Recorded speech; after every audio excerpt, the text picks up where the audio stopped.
Got a leaking tire, so got a nail in it. So pull out the nail and let's fix it. First, got to find it. I already did that, and I already pulled out the nail, so I jammed something else in it. Right there. I jammed something else in it for a second. I actually got a puncture in a tire before, and in order to get home, I was able to pull over to a gas station, and I had seen that I actually hit it like a 2x4 or something, and it put a big puncture right in the tread.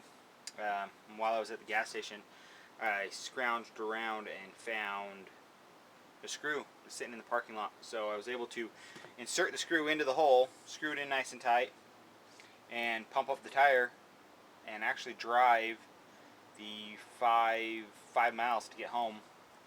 So I didn't have to deal with a flat out on the road.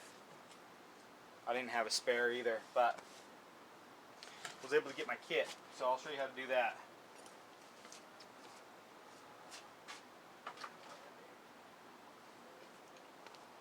You can buy these kits from almost anywhere. I have a couple of them, but essentially you'll have a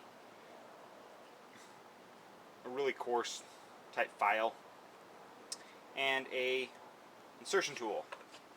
Along with the insertion tool,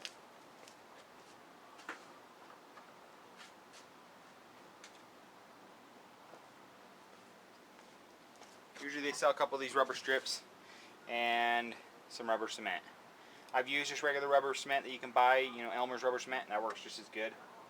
The only thing about these is you want to make sure you put the lid on tight and store them upside down.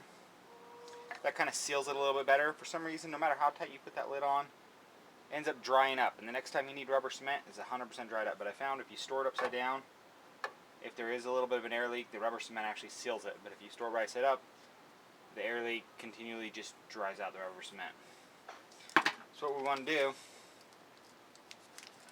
is take one of our seals, and I've actually seen these, I think they're called rope seals or something.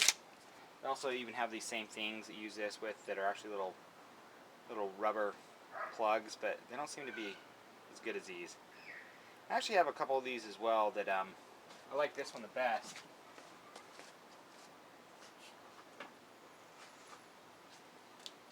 Or I have a couple others where the needle hole is so small it becomes such a nuisance to get it through there. This one's a little bit bigger, it's not bad.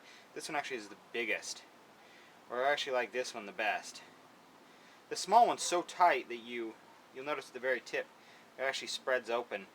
That you put this in there like this, you push it into the tire, and you pull it out. Those actually open up and release this. And it sits in the tire just like this. But this one's so tight I've actually pushed it in and had to pull the whole thing right back out. So I don't usually like to use that one. Anyway, flatten an end, get it started,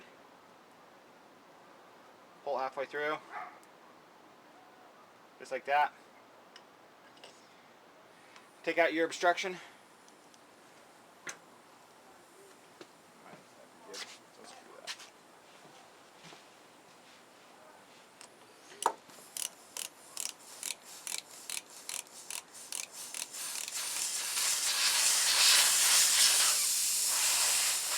Insert your file tool in there, run it in and out. And I like to leave that in there, and then I get this ready.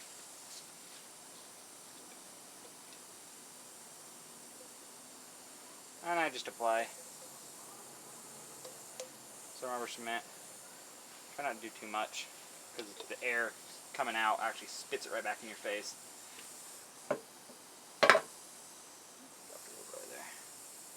This actually, I've done it with and without rubber cement. I like the rubber cement. It goes in easier, and I think it helps seal it a little bit better. So while you go in, I like twisting. There. I push it down until about ½ inch sticks out. Pull it out. It's completely sealed. The rubber cement will also let you know if your hole's huge, it'll actually bubble up around the edge of the rubber cement. Then I like to make sure, just pull it either way. Make sure you don't hear hissing, because if the hole's big enough, I've had to insert 2 of these. You insert one, then you get a second one, you insert a second one. Then it's actually ready to go. You just cut off the top of it.